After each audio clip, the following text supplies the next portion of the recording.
हैं कि supreme court के अलावा ज्ञान वापी श्रृंगार गौरी मामले में भी आज सुनवाई की जानी है। वाराणसी कोर्ट में हिंदू पक्ष की वादी राखी सिंह के वकील अपनी दलीलें पेश करेंगे। सोमवार को राखी सिंह के वकील शिवम गौड़ ने कहा कि मुस्लिम पक्ष का मुकदमे में सुनवाई योग्य तो पक्ष ही नहीं है, पूरी बात मुस्लिम पक्ष की गलत है। हिंदू पक्ष की ओर से सोमवार को सुप्रीम कोर्ट के कई जजमेंट पेश किए गए। 361 पन्ने की दलीलें पेश की गई, साथ ही 100 से ज्यादा जजमेंट पेश किए गए। हिंदू पक्ष के 4 अन्य वादियों के वकीलों ने शुक्रवार को दलील दी थी कि ज्ञानवापी केस में ज्ञानवापी के इवन क्षेत्र में आदि विश्वेश्वर स्वयं प्रकट हुए और सदियों से उनकी पूजा की जा रही है, लेकिन बाद में उनकी मूर्ति को छुपा दिया गया। मामला पूरी तरह से सुनवाई योग्य है। इन चारों वादियों की सुनवाई पूरी हो चुकी है। 361 पन्ने की रिटर्न आर्गुमेंट सबमिट की गई है। 100 से ज़्यादा जजमेंट कोर्ट के सामने हमने सबमिट किए हैं। काशी विश्वनाथ एक्ट 1983, वक्फ एक्ट 1995 और प्लेसेस ऑफ वर्शिप एक्ट 1991 में मेरा केस कहीं से कहीं बाहर नहीं है, रिजेक्ट नहीं हो सकता। इस चीज़ को लेकर के हमने कोर्ट के सामने बखूबी सबमिशन किया है। वक्फ एक्ट 1995 का जो प्रोविजन बार बार लिया जा रहा था, वक्फ एक्ट केवल एप्लीकेबल होगी प्रॉपर्टी को लेकर के। यहाँ प्रॉपर्टी का सूट नहीं है।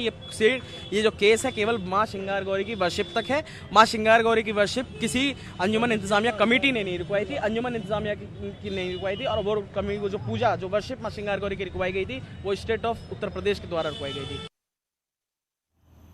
आइए बढ़ते हैं आगे। प्रयागराज से खबर, जहां के अजाला हिंसा की मास्टरमाइंड जावेद मोहम्मद की पत्नी की याचिका पर हाईकोर्ट में सुनवाई होगी।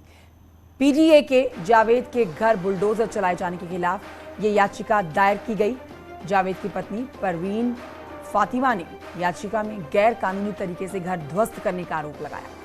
तो वहीं प्रयागराज डेवलपमेंट अथॉरिटी ने अवैध निर्माण बताते हुए घर को ध्वस्त करने की बात कही।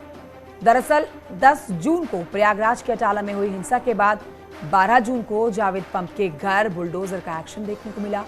यूपी पुलिस ने जावेद मोहम्मद उर्फ जावेद पंप पर एनएसए लगा दिया। यूपी पुलिस के मुताबिक जावेद मोहम्मद प्रयागराज हिंसा का मास्टरमाइंड है। जावेद पंप अभी देवरिया जेल में बंद है।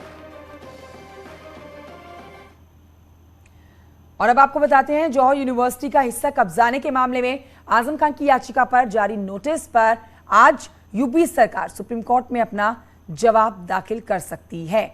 आजम की जमानत से जुड़ी हुई शर्त पर रोक के अपने आदेश को लेकर उत्तर प्रदेश सरकार से जवाब मांगा गया था। मामला आजम खान की जमानत से जुड़ी इलाहाबाद हाईकोर्ट की शर्त पर सुप्रीम कोर्ट की रोक से जुड़ा है।